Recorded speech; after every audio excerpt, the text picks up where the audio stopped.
नमस्कार, माझ्या चॅनलवरती आपल्या सर्वांचं मनपूर्वक स्वागत। आज आपण उन्हाळा स्पेशल कांद्याची भाजी बनवतोय।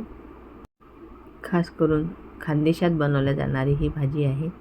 लग्नाच्या पंक्तीत सुद्धा ही कांद्याची भाजी बनवल्या जाते। अतिशय स्वादिष्ट लागणारी अशी ही भाजी आहे। आंब्याच्या रसासोबत सुद्धा तुम्ही बनवू शकता।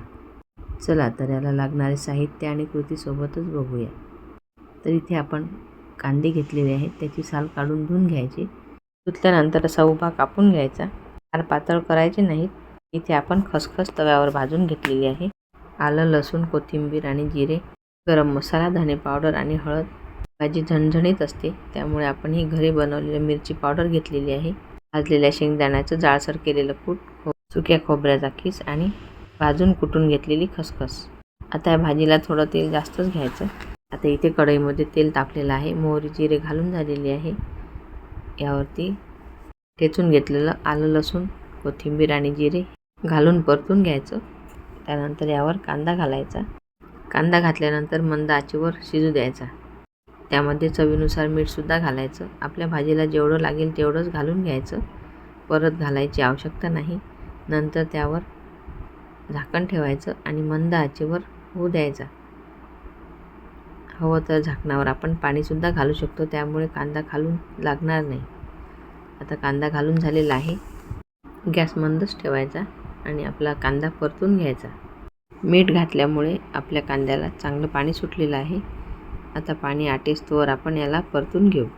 पाणी आटल्यानंतर यामध्ये आपण लाल मिरची पावडर, हळद, धने पावडर आणि गरम मसाला पावडर घालायची। या भाजीला मिरची पावडर जरा जास्तच घ्यायची आहे। आपली घरी दळलेली मिरची पावडर आहे, छान झणझणीत आणि रंग येणारी आहे। आता यावरती झाकण ठेवायचं। 4 ते 5 मिनिटांनंतर आपण ही झाकण उघडून बघू। आपला कांदा चांगला मऊ झालेला आहे आणि पाणी सुद्धा आटलेलं दिसते, तुम्ही बघू शकता। आता याला तेल सुटलेलं आहे। आता यामध्ये आपल्याला सुके मसाले घालायचे आहेत। इथे पोहे खायचा 1 मोठा चमचा लाल मिरची पावडर घातलेली आहे आणि धने पावडर, गरम मसाला, हळद हे सुद्धा घालून घ्यायचं। कांद्याला छान तेल सुटलेलं आहे, त्यामुळे या तेलावरच हे छान परतून जाईल। परतून घेतल्यामुळे आपल्या मिरची पावडरचा कच्चेपणा निघून जाईल आणि कांदा बघून घ्या किती छान नरम झालेला आहे, परंतु लाल झालेला नाही। असाच आपल्याला कांदा हवा आहे भाजीसाठी। आता हे व्यवस्थित मिक्स करायचं आणि परत त्याला झाकण ठेवून शिजू द्यायचं। त्यामुळे या कांद्याला आणखी तेल सुटणार आहे, तुम्ही बघू शकता। ह्याला किती छान रंग आलेला आहे। आता हे आपण भाजून घेतलेलं दाण्याचं कूट आणि खसखस आणि सुके खोबऱ्याचा किस हा सुद्धा घालून घ्यायचा।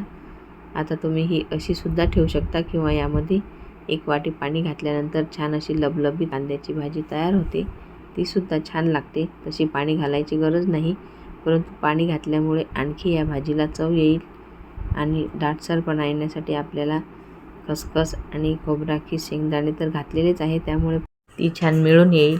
त्यामुळे ती भाजी फार स्वादिष्ट लागणार आहे।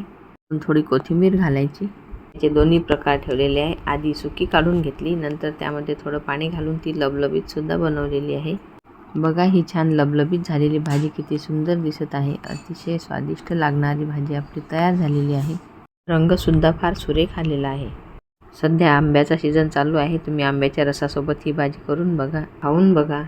अगदी कमी साहित्यात ही भाजी झटपट तयार होते। आवडल्यास लाईक, शेअर आणि सबस्क्राईब जरूर करा। रेसिपी बघितल्याबद्दल धन्यवाद। पुन्हा भेटू अशाच नवीन रेसिपीसोबत, तोपर्यंत नमस्कार।